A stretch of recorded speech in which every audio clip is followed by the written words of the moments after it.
Hey everyone, thanks for stopping by, checking the channel out, checking this video out. Really do appreciate it. Again, if you haven't done so already, like and subscribe to the channel, to this video and other videos as well. Also, you can find me on Instagram, you can find me on Facebook, so certainly head over that way to check some things out as well. Going to do something I haven't really done a whole lot of before, which would be just kind of talking about some of the gear that I have. I've done some, I wouldn't call them reviews, but just walking you through what I have, what I like about them. I did my Dan Electrico Stock 59, and then I also did my Hard Luck Kings Bombshell. Not most recently, but those are the two that I've done.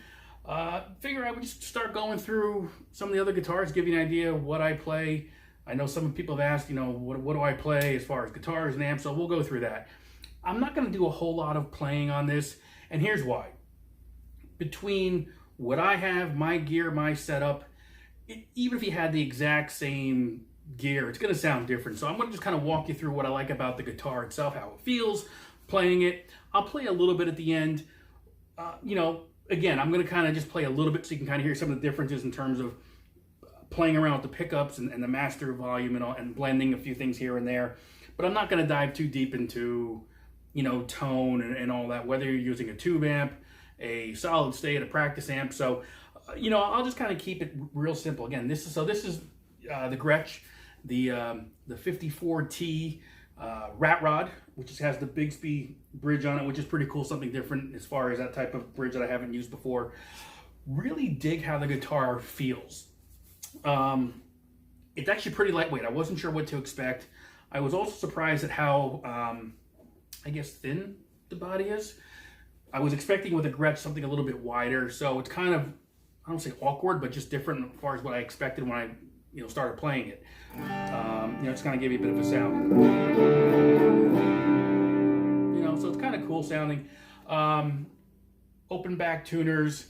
It is the matte white finish, the thumb inlays, laminate maple front and back. I'm assuming the sides are the same material. I don't know for sure though. Arched back, so it's got a bit of an arch to it at the back. I don't know if you can see that. I'll show you some close-ups as we go along here. What really is different about this for me is that it is a hollow body. I do not believe there is a block through there, center block. I believe it's all hollow. So to me, it feels weird. It's not as light as, my other guitars where it's basically, solid wood and strings. So I'm actually scared sometimes to actually play it because I don't want to knock into something and put a hole through it. I'm sure I'm overreacting a little bit here, but it does have that type of feel to it. So, that I wouldn't say it's a negative, but it's just something I have to get used to. One thing that I'm not a fan of, and I'll get to that towards the end here, as far as, and I'm probably just splitting hairs, but it's something that just kind of makes me uncomfortable, and I don't know how I can figure that out, but we'll work on that. As far as the controls itself, you've got the two pickups. The thing that I had to get, still getting used to actually, is that obviously, I'm going to bring the master all the way up. You got one pickup here, which is the bridge pickup, right? And then I want to flip it to the neck, so you can hear the difference. But what you can also do is you can get your volumes adjusted here. And if you put it between the two, you have both of them on with the pickup selector in the middle, you've got a master volume that actually will blend it all together in terms of overall level. So if you want the bridge pickup at a certain volume and the neck at a certain volume, but you want to hear both of them, you set them independently, and then you've got the master to give you your volume basically. Cool, but it's just something I've never had that before, so I'm still tweaking with that to get a feel for that. The Bigsby itself, again, something I had to get used to was just putting new strings on it. On the tailpiece here, there's actually 6 pegs where the end of your string has got the hole out, where the wound part at the end of the string, that goes right onto the peg. So you kind of got to just finagle that a little bit to get it in there, but pretty straightforward. F-stop, cutouts there. It does have the Bigsby, as I mentioned.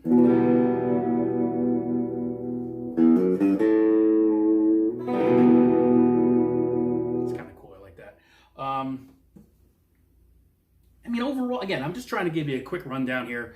I'm not going to put it through all my different amps. It's too much to do. But it gives you a sense of just kind of, you know, again, the neck itself pretty thin. I like that.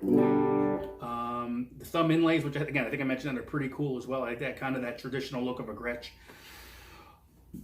I don't know what I'm missing here, but it plays pretty smoothly. Right.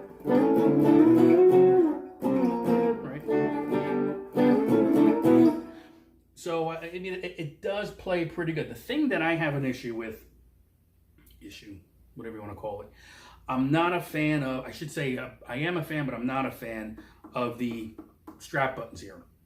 They're very cool looking. I like them a lot, but for whatever reason, they really don't stay in place all that well. They do come out somewhat easily, and I'm afraid to actually play this live. And I've taken it to the studio once, and I've been very careful as far as getting the guitar strap on here. But, you know, some simple movement, this starts to unscrew, and then I lose it.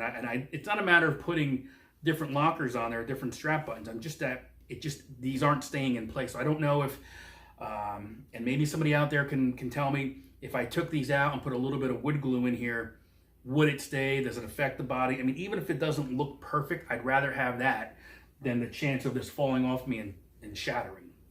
So that's kind of where I am with that. That's probably my only knock on it right now, you know, between these two pieces right here. That's pretty much it. I mean, I like it a lot. I think it's pretty cool. I like how it's got, you know, not that it's acoustic, but it does have a little bit more punch than if you're just playing in the regular electric unplugged, right?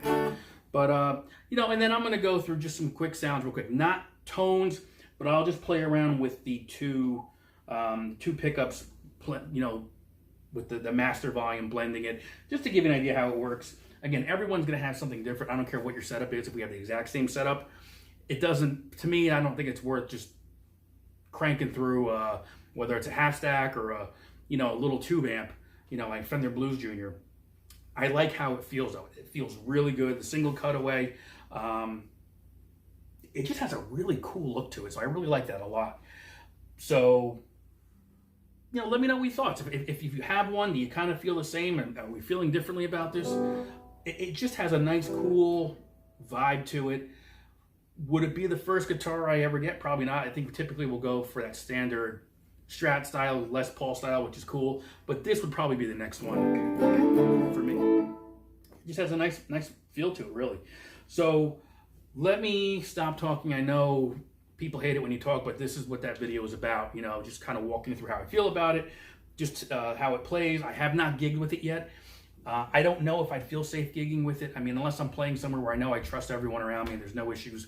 Playing at a bar, I don't see me doing it. Number one, just putting it out there and you're hoping it just stays in the stand in between sets, or growing a set of legs and walking out. Unless I'm playing against a private event or something where I know for sure it's all good, I probably won't gig with it, but I do like rehearsing with it, so it's pretty cool.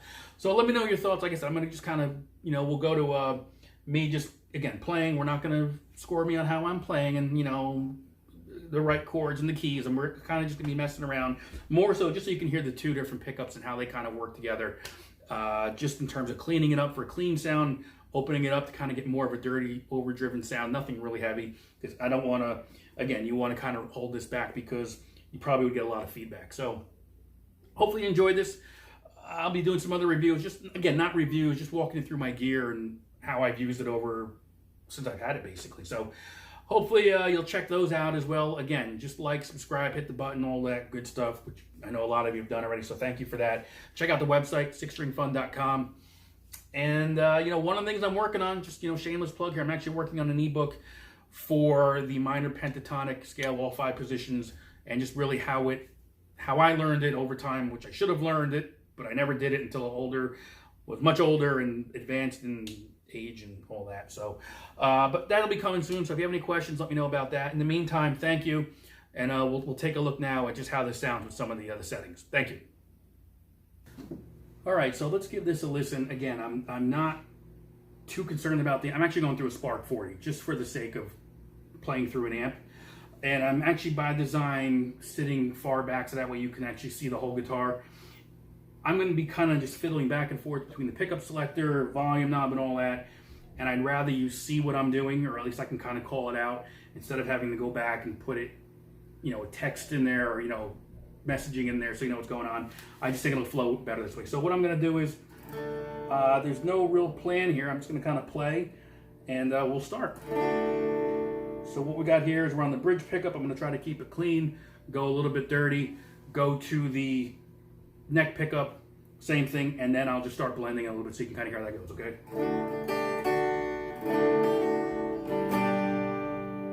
And I got the tone all the way up just to keep it there for the sake of being simple. I'm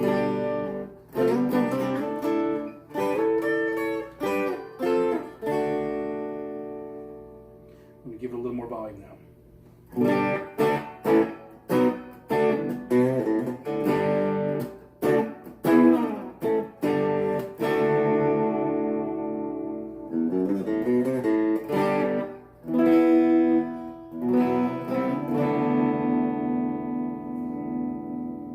Maxed out.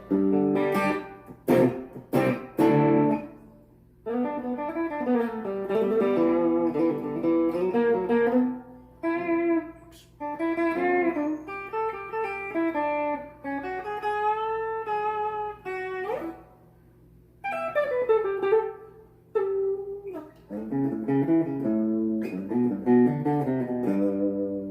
All right, so now let's change the pickups.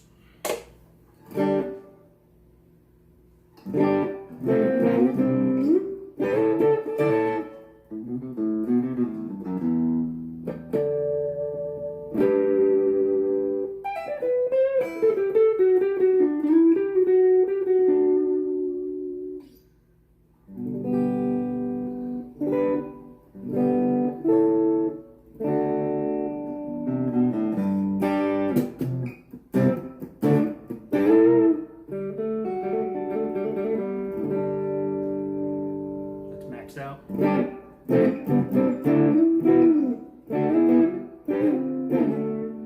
if I bring it back down, clean it up. And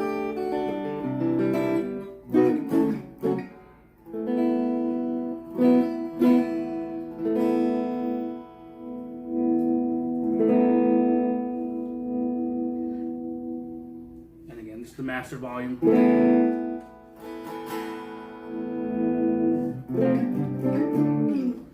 So now what I'm going to do is I'm going to put both of these on. Actually, I'm going to start with this one on first and get a good, get some volume. I'm going to go back to this one, and just enough so you can hear. Right? So there are different volume levels, but let's just I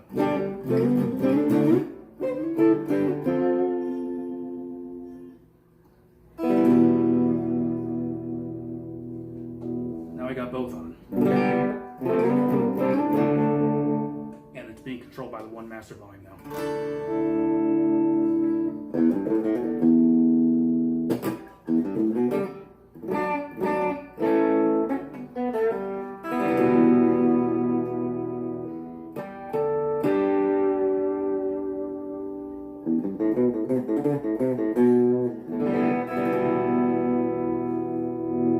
That's maxed out.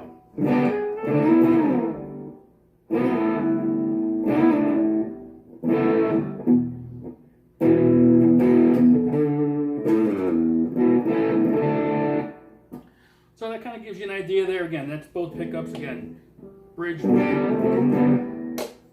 neck, and then together. So a lot of combinations. Whatever works for you, it's, rip it and rip it, basically. So, to borrow a phrase from somebody. So, I like it. I'm gonna, be using it as much as I can. You've seen it in some videos. You'll see it in more videos. It's cool. I like it. So enjoy. Let me know. Let me know your thoughts on it. And we'll see you next video. So thank you. Take care. Bye.